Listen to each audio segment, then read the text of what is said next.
it's a very brief section of Jewish history. There's another whole story to be told from the biblical times till now, but we're going to focus here on the story of God's temple in Scripture. And you see we're now in week 4. And last week where we left off was this rededication of the temple by the Maccabees. It had been desecrated by the Antiochian emperors, culminating in what we call the abomination of desolation, where they actually brought pigs into the sanctuary and other gods of other idols, and the Maccabees finally were able to retake Jerusalem and cleanse the temple. And so the celebration of Hanukkah, that's kind of what it commemorates, and so that's where we left it, right about those years of 164 BC, and then after that, okay? So we're going to pick up from there and take it to the story of the background of the temple through most of the New Testament period. All right? Jesus is born somewhere between 4 BC and 1 BC, depending on which chronology you use. I know somewhere along the line they decide 0 was where Jesus was born, but their math was a little off. So it's somewhere between 4 BC and 1 BC. And the thought is he died somewhere around 32, 33 BC, depending on the chronologies you follow. So that's his life story. The last letter of the Old Testament, the last book of the Old Testament, actually the book of Revelation, probably compiled somewhere around 90 AD. So it's in that 100-year period, 5 years before, to 90 AD. So we're going to take the history through essentially that New Testament period. All right? That's today's lesson. And the majority of that period is occupied with what we call Herod's temple, or what the Jewish folks like to call Herod's building.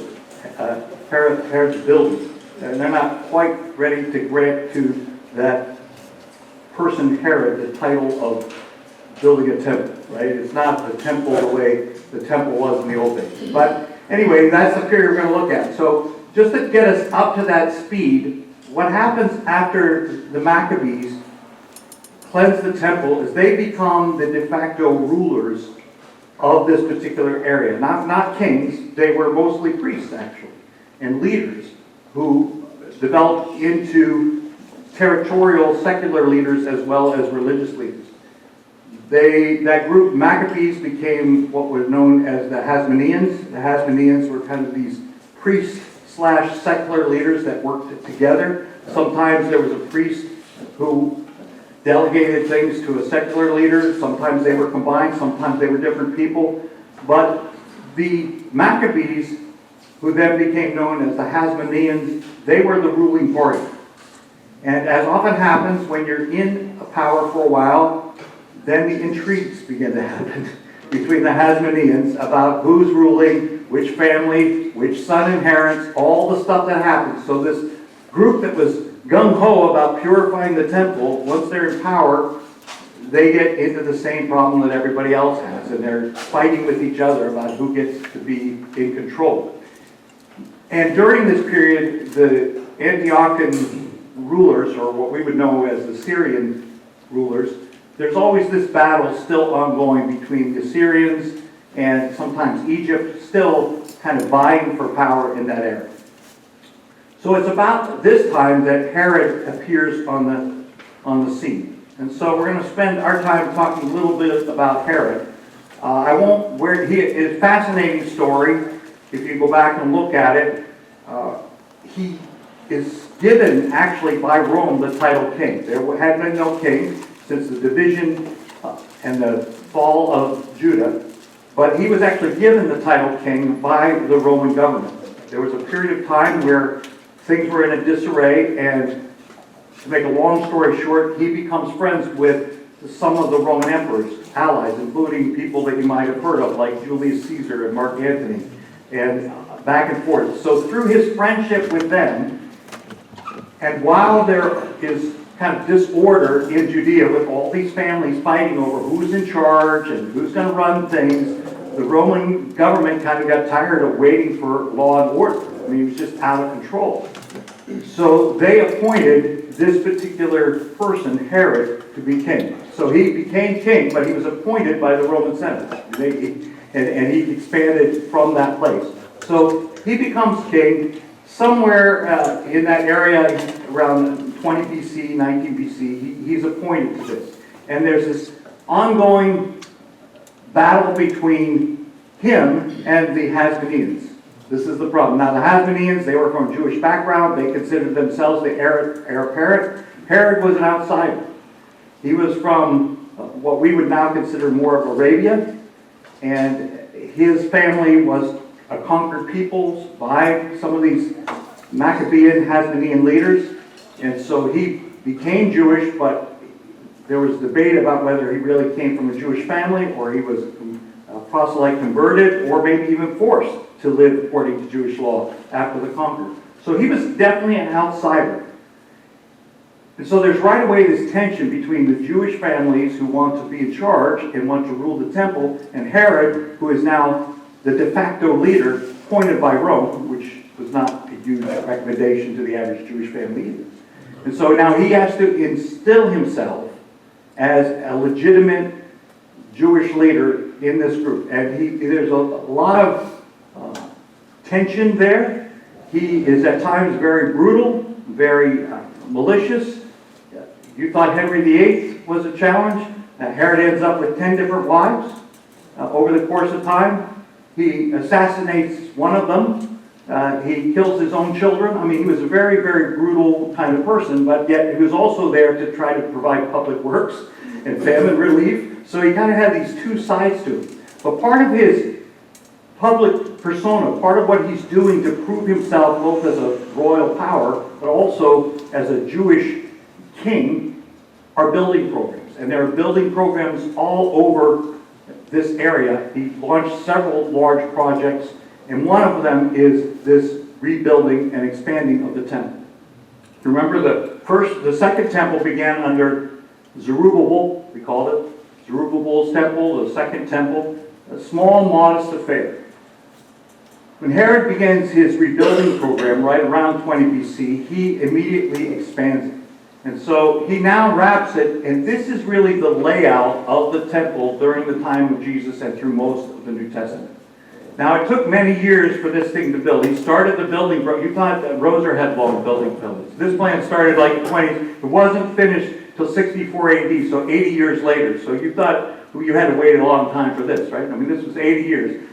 So he rebuilt this whole complex, including all the things you see around it.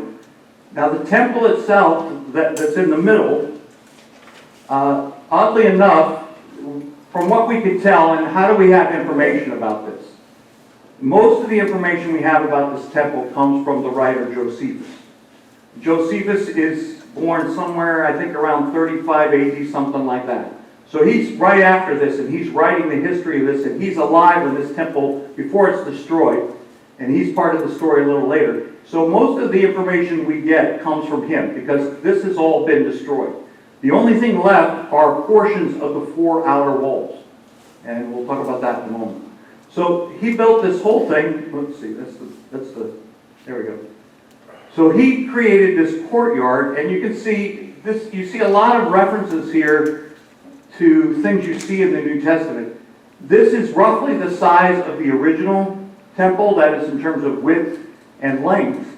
But he raised the temple itself up higher to look more prolific, right? He added these other courtyards that eventually become part of Jewish theology. The Gentiles courtyard, where people were used. This was kind of like a general market square, and Gentiles were allowed in this section here. To get into the inner sanctum, you had to have more credentials. Right in here was what we call the women's court. Women were allowed here, but then on the inner side was what we call Israel's court, and men were allowed there once a year to present a sacrifice. So, and then of course priests themselves were only allowed in here, and then in the back of this was the Holy of Holies, which was the high priest that was allowed to go one time a year. So basically the way the theology of this thing lays out, the closer you get to the Holy of Holies, the more pure you have to be, right? That's kind of the theology of it. This section, the royal portico. This is where a lot of business got done. This is where the Sanhedrin met, the 72 elders that were in charge of the Jewish community. They met there. This is where the early church, you'd see references to them just sitting around talking, having conversations, speaking. This is the area where Jesus comes in and clears out this area. It's all in this outer section, all right?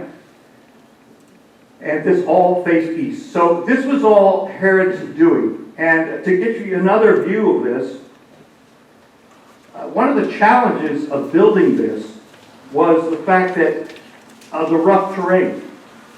When Solomon originally built this, he built one of the walls, but it wasn't really large and square enough. He just built enough of a wall that he could put the original temple in, which is again about this size, but he didn't have this huge courtyard.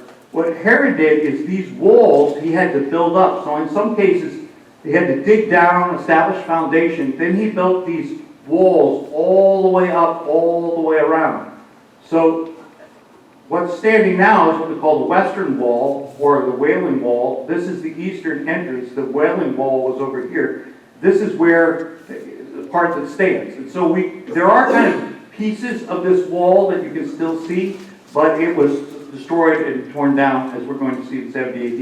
But you can see the building that had to be done here to kind of build up all around and kind of place it here. That's why it's interesting when Ezekiel has this big image of this huge square temple. Well, at the time that Ezekiel sees it, after Solomon builds it, there isn't even enough of space here.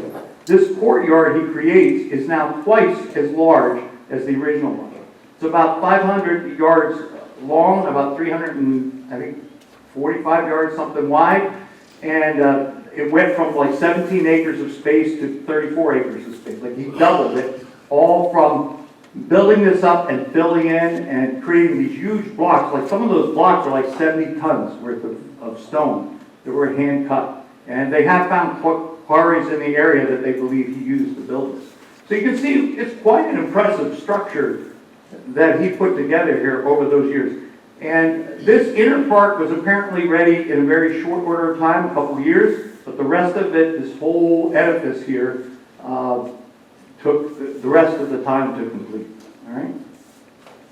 Again, if you have questions, just stop me and ask. This will give you some idea of the size and scale. This is about the size of Solomon's original temple. All right? As grandiose as it was, this is the thing that everybody looked forward to. This was, the great Solomon built this. This is what Herod produced for whom? God? Himself? Interesting question, right? I mean, again, it's interesting that he kept the inner dimensions of Solomon, but obviously he went high. These were all additional rooms that were placed on the top to make it this high. There was like these sharp sherds on the top to keep the birds from landing there, kind of like we keep the pigeons off. He did all that. So that's there.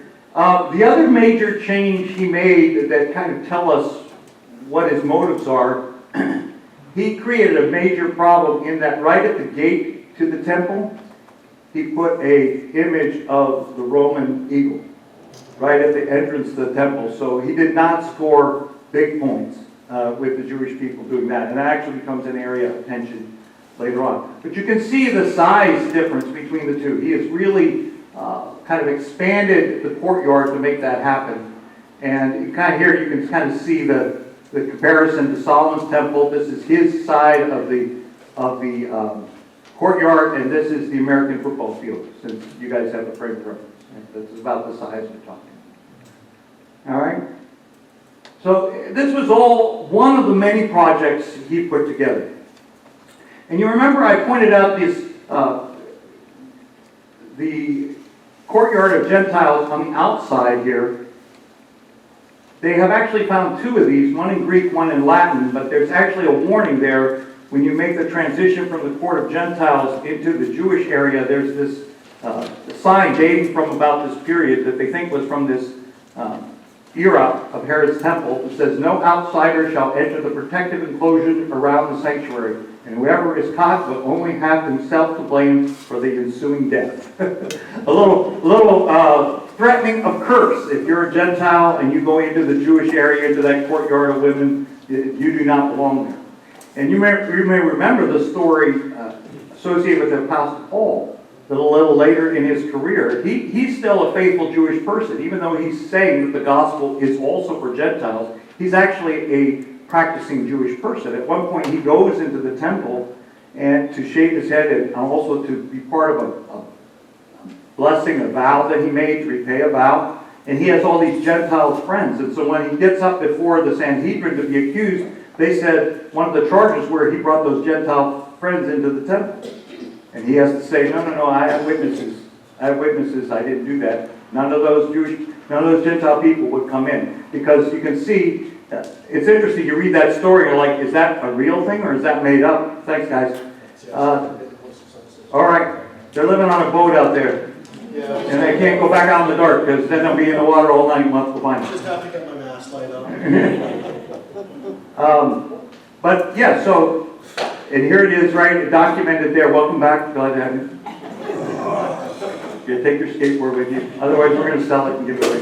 Take your reel with you and your water with you. Good. All right. So again, just kind of archaeological finds of that. Here's another view. You can see kind of what they're calling the Western Wall, and you can see in the background the Dome of the Rock that's there, and that's really the current view now. In the 7th century, when the Muslim kind of conquest began, the Islamic conquest began, they retook this area in the late 7th century and they built a mosque there. There's a lot of discussion and debate about where that mosque is in relationship to where the temple stood in this courtyard. In many ways, the courtyard remains essentially there, although the Islamic invaders eventually expanded.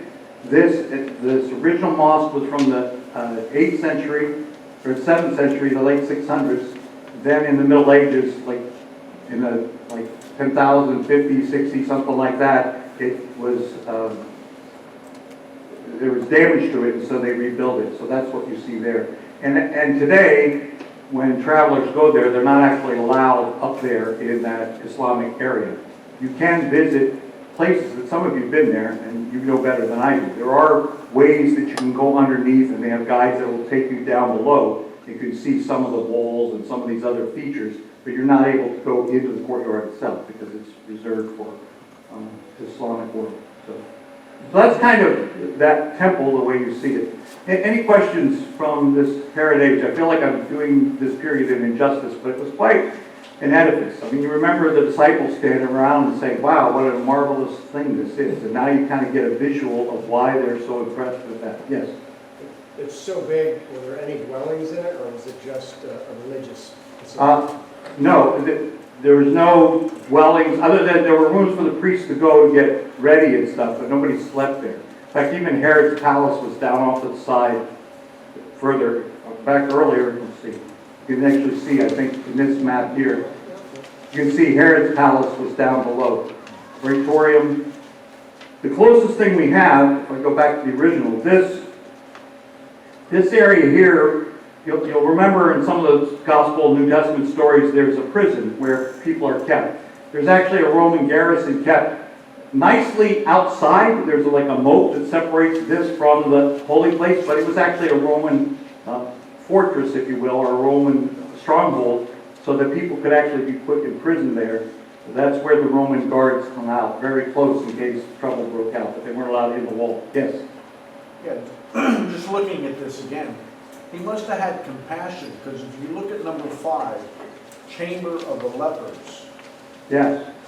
So, just a notation that he must have had compassion for those people because of bringing the lepers into this holy place. Well, yeah, the idea is, though, where that's from the Old Testament Levitical law, that if you are a leper that wanted to be clean, you had to come and go through a priestly process in order to be declared clean. So this wasn't for any old leper to go hang out. This was, if you were coming to present a offering to be cleaned, you were kept there. Like, you couldn't be mixing around in the general public. You were brought there until it was proven by the priest that you were clean. And there were rules, you had to go through to see that you were clean. Rabbinic rules. But yeah, that was built into the law from the days of Moses. Yeah. Okay. All right, so let's just transition here from the building part of it. Just talk a little bit, and I'm watching my time and it's burning quickly. But throughout Jesus' life, there are many references to the temple. I just highlighted them here. I won't go through all of them. I'll let you walk through it a little bit later. But remember, Nazareth and Galilee was where his family was from. He spent a lot of his time in his short ministry north of Jerusalem. But there were 2 points in his life where he spent a lot of time in Jerusalem. And one is initially, as a child, he is presented in the temple. You remember that's where Simeon sees him, and it's a fulfillment. A little bit later, he goes and he presents himself as a young man to the temple, which was required, and he's sitting with the teachers at the temple. So as a young man, he makes these 2 visits. And then the rest of the time, one is kind of like a spiritual journey to the top of the temple, the pinnacle, and I'll have this picture I'll show you in a moment.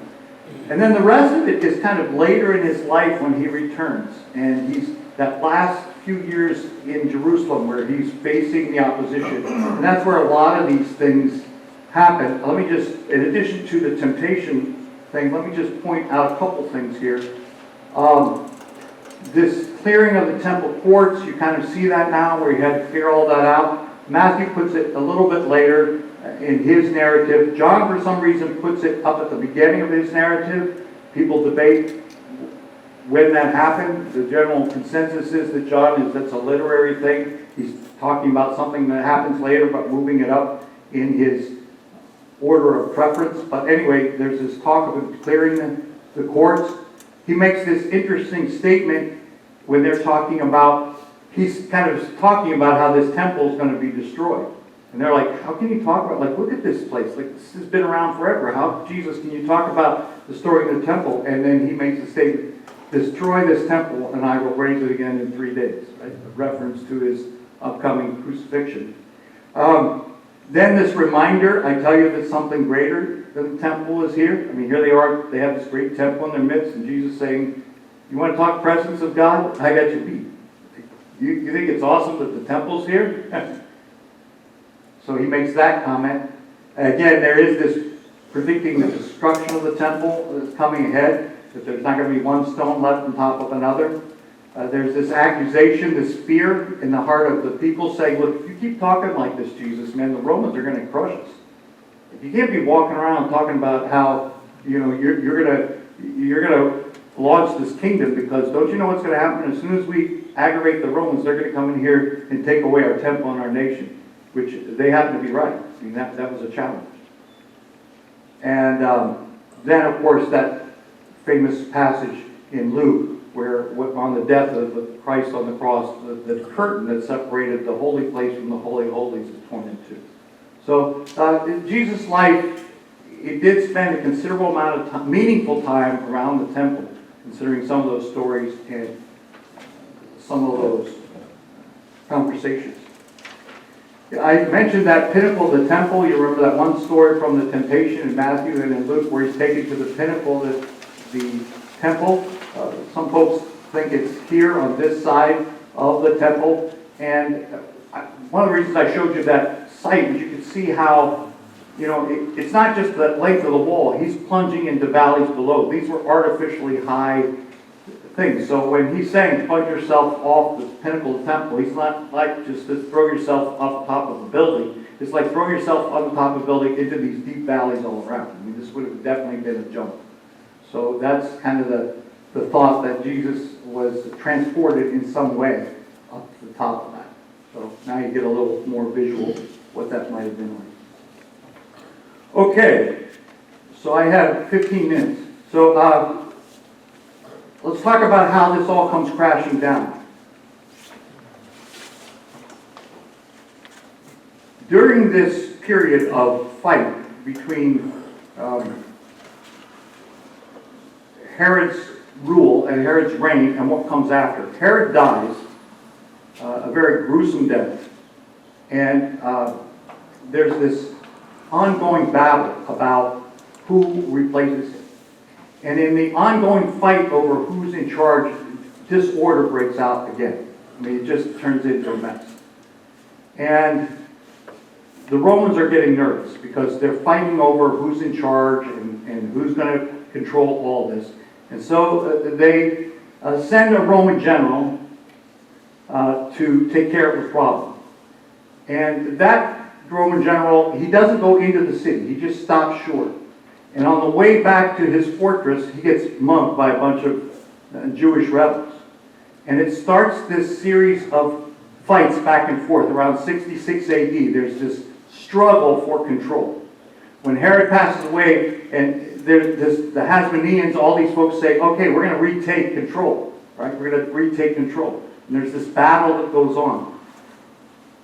After a period of time, Nero, you remember Nero, you've heard of him. He's like, okay, I'm done with this already. Enough of this. So he sends in a new general by the name of Vespasian.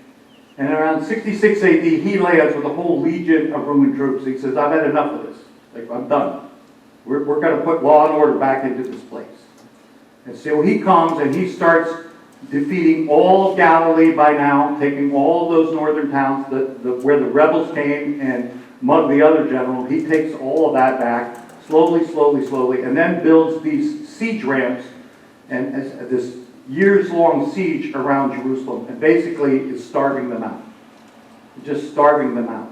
And some Jewish folks are getting out and making raids, but they're leaving temples open, or tunnels open, which were later used to the Roman army started to build fires in there and smoke them out, but it was a brutal siege where starvation was more and more and more.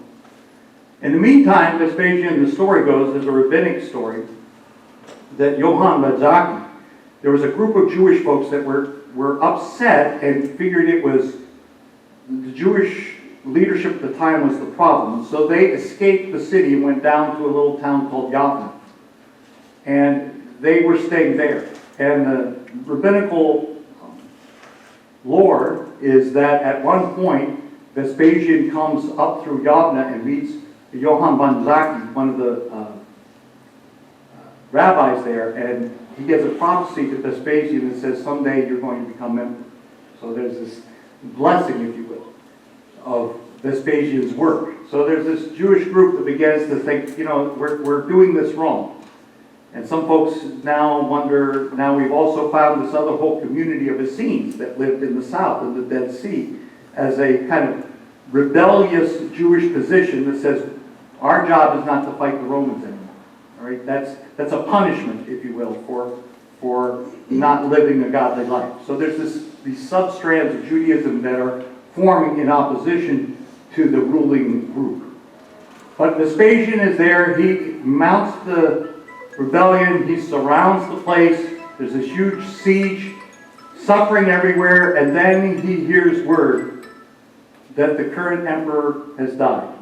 And he's called back to Rome to quell the situation, and Vespasian becomes the new emperor of Rome, in confirmation of the rabbinic prophecy, supposedly. All right? And then he is replaced in his efforts by his son, Titus.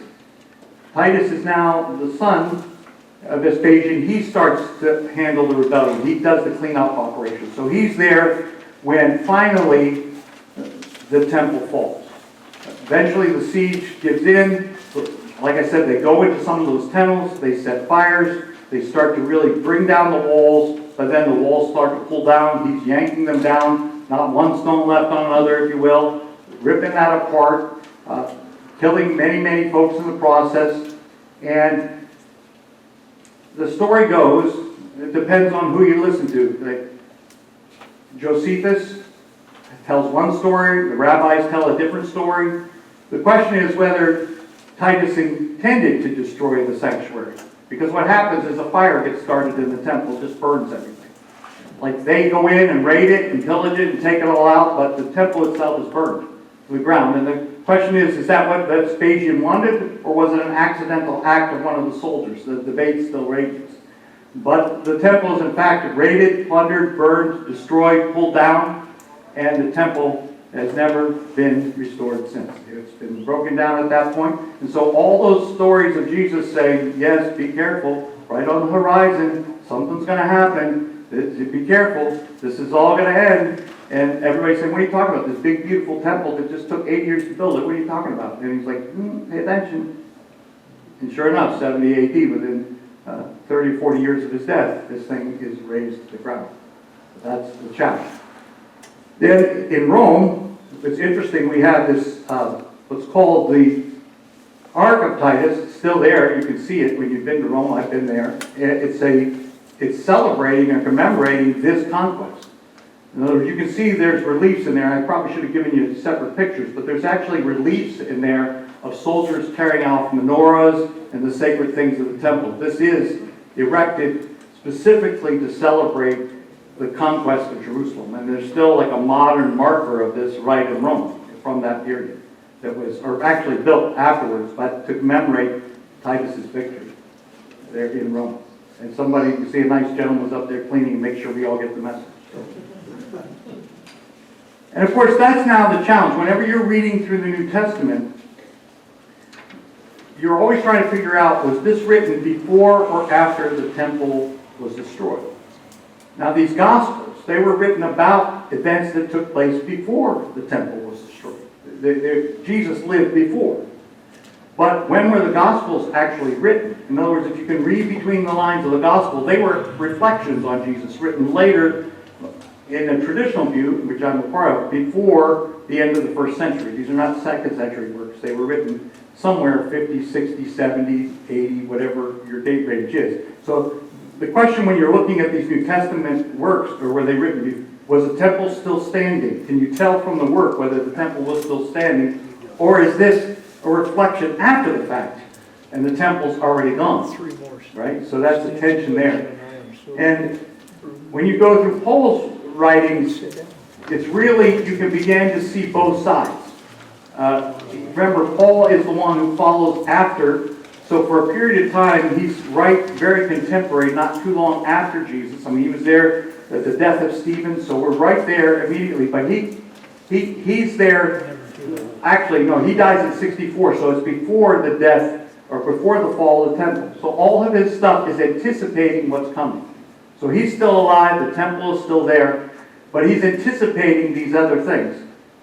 So in his writings then, we're talking about what is the temple in this New Testament era. He has to explain to these Gentiles now, who are not even allowed into the temple, and to these Jewish folks who have spent so much of their life about the temple, in the light of Jesus making all these predictions about the fall of the temple, how are we supposed to view the temple in this new world of Jesus? And on one level, he is this follower of temple rules. I mean, he is a Pharisee, and there's never a sense that he abandons his Jewish faith. He is a consistent, practicing Jewish person through the rest of his life, it seems. The only place where he has qualms with it is when you get to some of the ceremonial rules about whether you're allowed to eat with Gentiles. He's like, yeah, that rule doesn't apply to me. I've been set free for that. Like, I can eat with Gentiles. So some of the more Pharisaical rules or after-world rules, no. But the essential following of the temple, the law of Moses and so forth, he is consistent with that. And then he makes this transition. There's different levels of, the temple becomes kind of like a symbol of other truths. So for example, he talks to the church and he says, now you're a living temple. Or here he says, you are yourselves God's temple. This idea that now the church is really the place, that's where God dwells. If the essence of the temple is God's revealed presence here, he chose to reveal himself, his presence right here in this building.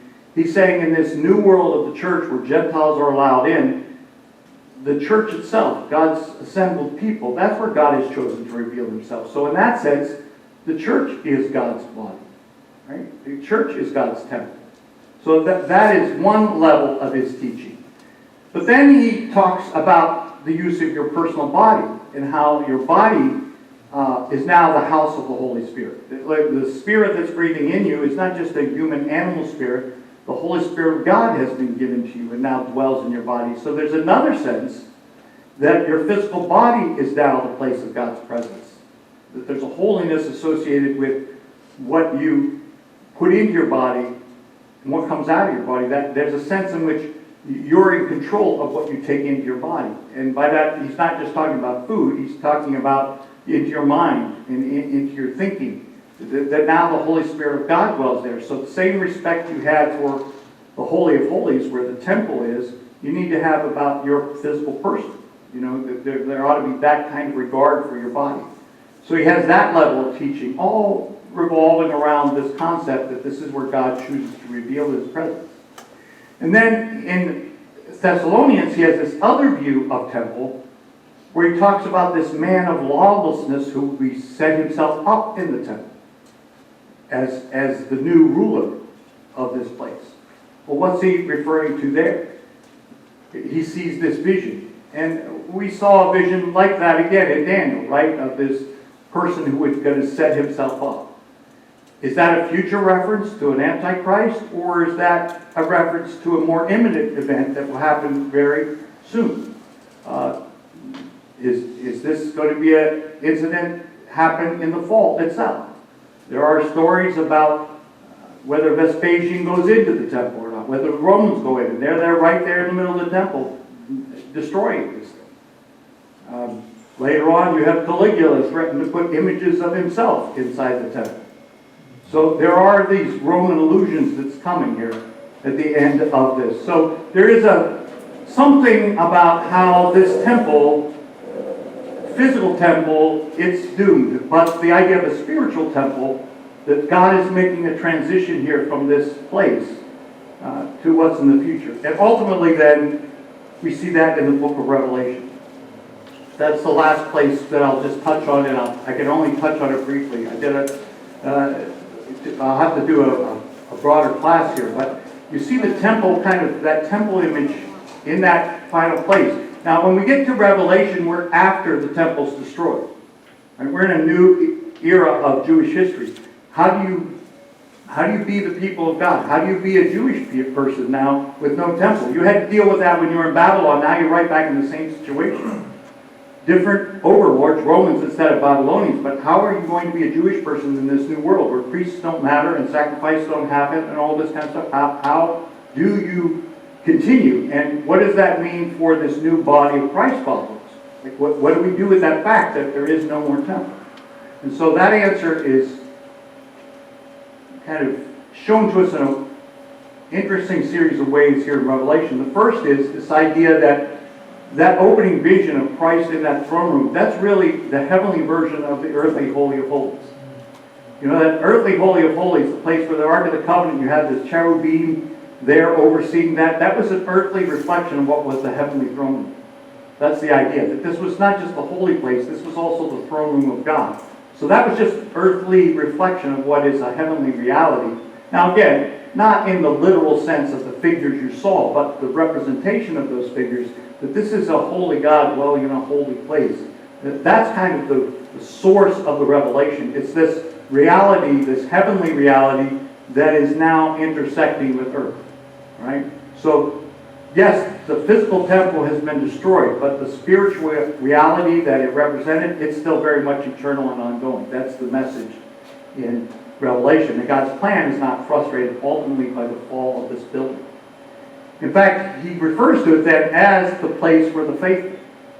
At the same way the temple was the center of people's life, this heavenly courtroom will be the center of the eternal one. That God has, just as now look, your temple is gone, but there is another temple in heaven where all his faithful will be restored. That's the image in Revelation. And there are very purposeful reflections of the vision that Ezekiel had in chapter 43. We went over that a couple of weeks ago. In Revelation, it's clearly picking up that vision that Ezekiel had and saying, see, you know that vision Ezekiel had? That is a reality. That is a heavenly reality. It's going on. But that vision is still alive, guys. Even though the temple's not there, in glory, this is the vision. It's going on. And then you have that final statement at the end of Revelation that says, I did not see a temple in the city, because the Lord God Almighty and the Lamb are its temple. The fact that, and now, who needs a vision or a symbol of God's presence when God is present? You're there in His glory, like in the days of the garden, when there's no symbol required because God walks among you. That's the vision He sees. Now, of course, the challenge of Revelation is this talking about a future event? The whole story of, will there be a third temple? Will it be built in Jerusalem? Different class, come back a different day. No answers to it. So that is, but I think the bigger picture of Revelation is this reality that, yes, you've lost a temple, but the eternal temple of God and the eternal plan of God is not frustrated in the least. It's still heaven come down to earth in this person you see as the lion and the lamb. All right, so what's the big picture here? And I have 2 minutes to go to wrap up our series. To me, this is the point. The powerful symbol, the temple, points to the powerful and sacred presence of God. I mean, that's really the whole point of the temple, was to say to God's people, God is here among you. We've kind of repeated that point in various ways through each phase. Like the powerful symbol is God is here. Like he's not gone anywhere. He hasn't abandoned His creation, and He has not abandoned His plan. He has not abandoned His people. It's right here, and it's represented in this powerful symbol of the temple. And the other side of that presence is, therefore, that means something about your meaning and your purpose and your obligation before God. You have to live like God is present among you. And if you don't, that symbol will be taken away. But in this new period of the New Testament, there's that additional message from God about Jesus, who is the presence of God. I mean, He is the fulfillment of the symbol of the temple. There's no symbol of God's presence like God's actual presence. It's Jesus Christ Himself who says, that's why He says, I'll lay my temple down and I'll raise it back up in 3 days ago. Your temple will go down, it's still down. But this temple will go down and it'll be back up in 3 days. Trust me when I tell you that.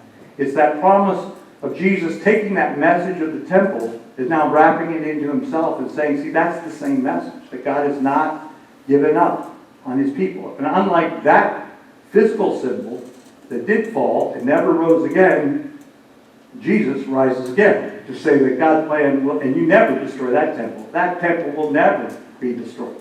That's why the gates of hell will not prevail against it. That's the promise, I think, as this final story. Now, as we sit, there is no temple in Jerusalem. The Islamic mosque sits on the place. Are we to give up in the presence of God? The story of the New Testament is no way. Because our hope is not pinned to a building in a place and time. Our hope is pinned to the eternal Jesus, who is the presence of God, now raised again from the dead, that lives in eternal life. So that to be the eternal lesson of the temple. All right, so that's in 45 minutes or less, 100 years, 200 years of history, summarized in a few quick statements. Questions, comments?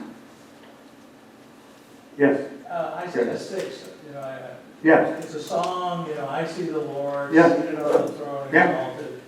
I'm having trouble sometimes when I read the Old Testament, seeing and understanding that this prophecy has been fulfilled, partly fulfilled, Mm-hmm. has not yet been fulfilled. Mm-hmm. But when you talk about a sacred presence of God, Yeah. when I sing that song when I'm worshiping before I study, it's a beautiful picture of Isaiah seeing Jesus sitting on the throne, the train of His robe fills the temple, holy, holy. And the fact that He was and is to come in Romans, 4, 8, whatever. I wish that we could, maybe I just need to do a timeline or start to study. I'm having trouble sorting through. Well, I mean, prophecy is interesting. Let me just say, first of all, that vision in Isaiah Yes, and the vision in Daniel yes. about the holy throne of God and the wheel in a wheel and Right. Ezekiel and the wheel in a wheel, all those visions, they're all recast in Revelation. That's what John is seeing. Right. He's seeing that same vision of those same seraphim that are there. So it's all this vision. Now, as far as the prophetic word goes, I don't have the slide here, but it's kind of, when you see a mountain range in the in the distance. If you see it in 2D, it's just a tall mountain range. What you don't see is how we get from here to there. You don't see all the hills and valleys between here and there. You just see that out there. And prophecy is often this 2D vision of what's coming, but you don't see the gaps, valleys in the middle. And what's happening in the meantime, the way God has done this, is He makes these episodic kind of predictions and cyclical predictions to convince you that He knows what He's doing. In other words, you can't see this stuff as fact yet. It's still off in the future, or it's in eternity. You can't see that. I mean, they saw visions of it, but it's not like recorded history. So what He does is He gives you glimpses like that and said, watch this. I'm going to raise up a guy and knock down a king. Watch this. Boom. You know, that worked. I'm going to do it again. Watch this. Boom. That worked. I'm going to give you all these details years before it happened, then it's going to happen. So that when you get to this stage, you say, do you believe this is going to happen? Well, you proved it historically multiple times. Why would I not believe it the next time? So that view of, we're going to show you a symbol and it's going to be fulfilled. But that symbol is only partially fulfilled. It's not fully fulfilled. We're not to heaven yet. Because, not everything's fulfilled. But some of it, it's enough to show God is knowing what He's doing. I think that's the point of